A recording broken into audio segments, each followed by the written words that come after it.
ইমাম হুসাইন রাদিয়াল্লাহু তাআলা আনহু চতুর্থ হিজরিতে ৩রা শাবান মাসে রোজ শনিবার ৮ই জানুয়ারি দুপুর বেলায় ইমাম হুসাইন রাদিয়াল্লাহু তাআলা আনহু পৃথিবীর জমিনের ভিতরে তাশরীফ নিলেন। কন্না সুবহানাল্লাহ। পৃথিবীর জমিনে তাশরীফ নেওয়ার সাথে সাথে ইমাম হুসাইন রাদিয়াল্লাহু তাআলা আনহুকে আমার নূর নবীজির কোল মোবারকের ভিতরে তাকে দিলেন। ওগো নবীজি,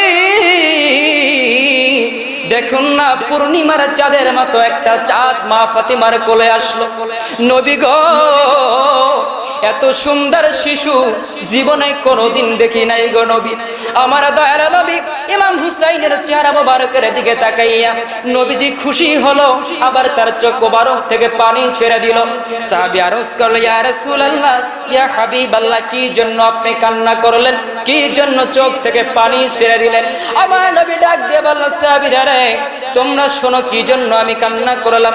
কিছুদিন আগে হযরত জিবরাইল আলাইহিস সালাম আমার কাছে একটা খবর দিল, একটা দুঃসংবাদ আমার কাছে দিল।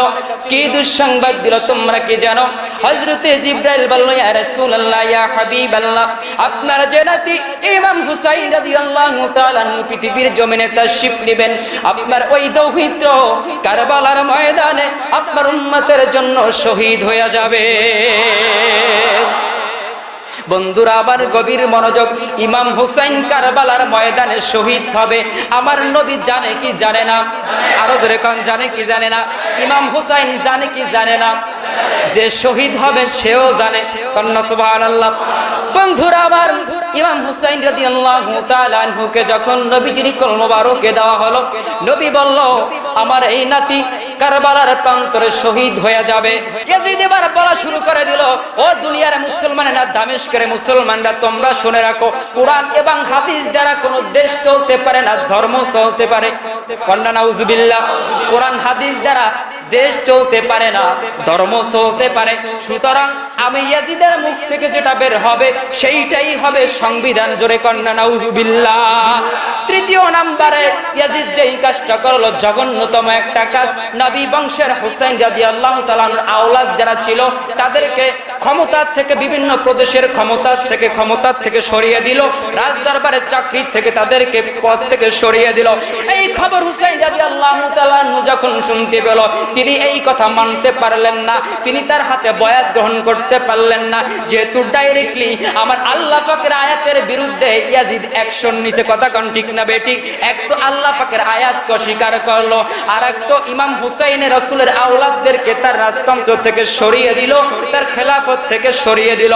ও বন্ধুরে, ইমাম হুসাইন রাদিয়াল্লাহু তাআলা যখন দেখলো এই তিনটা কাজ, জঘন্যতম কাজ ইয়াজিদ করলো, এমনকি এক পর্যায়ে ইয়াজিদ মসজিদে নববীতে আসলো, তার লোক পাঠাইলো উবাইদুল্লাহ ইবনে জিয়াদকে, তুমি মসজিদে নববীর ভিতরে যাবে এবং মদিনার মধ্যে যত মুসলমান আছে তাদেরকে বলবে আমি ইয়াজিদের নামে তুমি বয়াত করাইবে। যারা যদি বয়াত না করে, এরপর তাদের বিরুদ্ধে আমি ইয়াজিদ অ্যাকশন নিব। এদিক থেকে ইয়াজিদের যে পরামর্শদাতা ছিল, ইয়াজিদের যে উস্তাদ ছিল, তিনি ছিল ইহুদি। কি ছিল? আরো জোরে কোন, কি ছিল? ইহুদিদের চক্রান্ত বড় ভয়াবহ, ঠিক না বে ঠিক? ইয়াজিদের প্রাইম মিনিস্টার ছিল ইহুদি।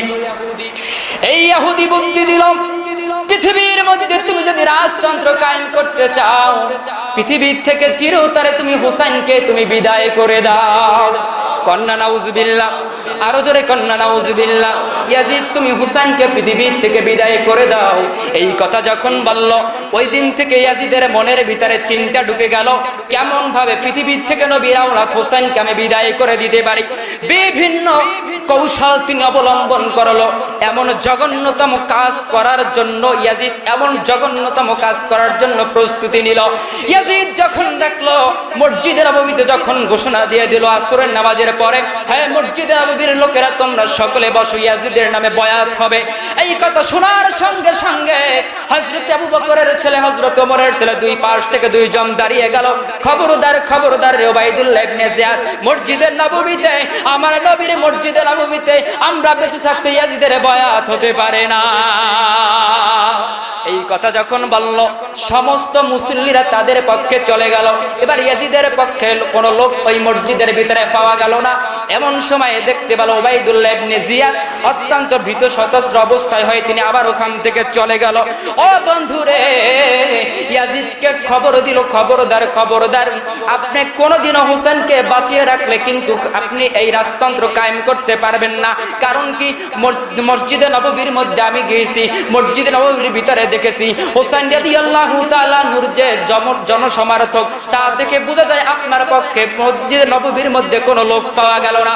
এই কথা শোনার সঙ্গে সঙ্গে ইয়াজিদ এইবার বিভিন্ন রকমের কৌশল অবলম্বন করলো।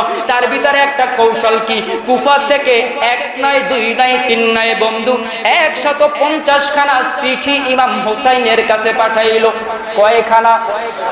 150 খানা চিঠি ইমাম হুসাইনের কাছে পাঠিয়ে দিল এবং চিঠির ভিতরে শেষের দিকে লেখলো, আপনি যদি এই অবস্থায় আমাদেরকে উদ্ধার না করেন, ইয়াজিদের হাত থেকে যদি উদ্ধার না করেন, ইয়াজিদ বড় অত্যাচার করতেছে, ইসলামের বিরুদ্ধে আইন পরিচালনা করতেছে, এখন এই মুহূর্তে যদি আপনি আমাদেরকে উদ্ধার না করেন, কাল কিয়ামতের ময়দানে আপনার বিরুদ্ধে আল্লাহর কাছে আমরা অভিযোগ করব।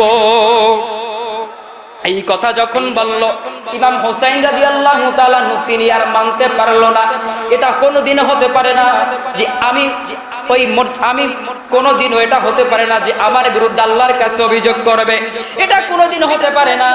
আমি চলে যাব ওইখানে ইসলামের দাওয়াত দেওয়ার জন্য, ইয়াজিদের সাথে সলা পরামর্শ করার জন্য আমি চলে যাব।